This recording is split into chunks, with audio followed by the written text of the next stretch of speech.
তো সকালটা আমার শুরু হয়েছিল এমনভাবেই, চিলি চিকেন ছিল একটুখানি, চিলি চিকেন আর ম্যাগি নিয়ে বসে গেছিলাম আমি ব্রেকফাস্ট করতে।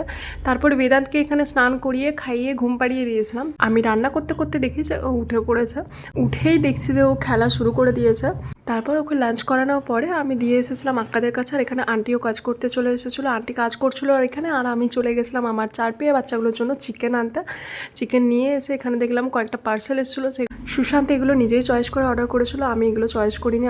আমার মা তো অনেকগুলো 4 পেয়েদের খাওয়ায়, 76 কি 80 এরকম হবে, আর বাড়িতেও অনেকগুলোকে রাখে। তার মধ্যে 2টো জার্মান শেফার হয়েছে, এখন 2টো জার্মান শেফারই ফিমেল।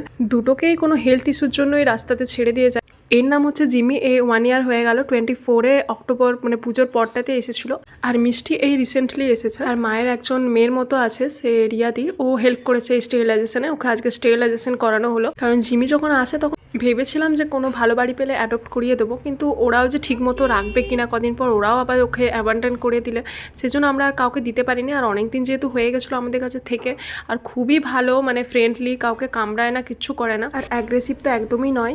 আর যখন এসেছিলো জিমি তখন অনেক পাতলা ছিল, এখন তো তাও একটু হেলদি হয়েছে। কিন্তু ও যেহেতু ফিমেল আর স্ট্রিট ডগদের সাথে থাকে, ওর যদি আবার বাচ্চা টাচ্চা হয় তখন তো সামলানো মায়ের পক্ষে অতটা সম্ভব নয়, তাই ওর অপারেশনটা করিয়ে দেয় যাতে বাচ্চা না হয়। আর মিষ্টিরও কদিন পর করিয়ে দেবে, ও একটু বয়সে ছোট।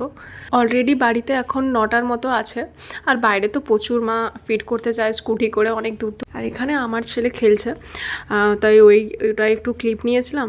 তারপরে আমরা গেছিলাম একটু বাইরে, তাই এখানে সুশান্ত বলেছিল যে তুমি একটুখানি এগিয়ে এসো, তো সুশান্তের অফিস থেকেও আসছিলো, আর আমি একটুখানি এখানে সাবারমা নিয়ে নিয়েছিলাম। তারপরে গেছিলাম বেদান্তের জন্য কয়েকটা জিনিস কিনতে, ওকে সাজাবো বলে। বেরোলে ফুচকা তো খেতেই হবে। এখানে আলুওয়ালা ফুচকাটা খাইনি, এখানে যেটা থাকে চানাওয়ালা ফুচকা, ওটাই খেয়েছিলাম। আগে চানাওয়ালা ফুচকাটা আমার খুব একটা ভালো লাগতো না, এখন মাঝে মাঝে ভালোই লাগে।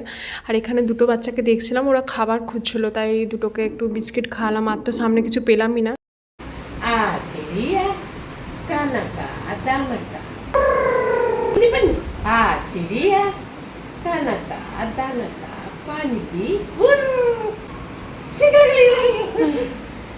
আসার পর আন্টি একটু দেখতে চাইছিলো ওকে, আন্টির কাছে নিয়ে গেলাম, নিয়ে ওখানে তো আন্টির সাথে একটু খেললো, বেশ ভালো।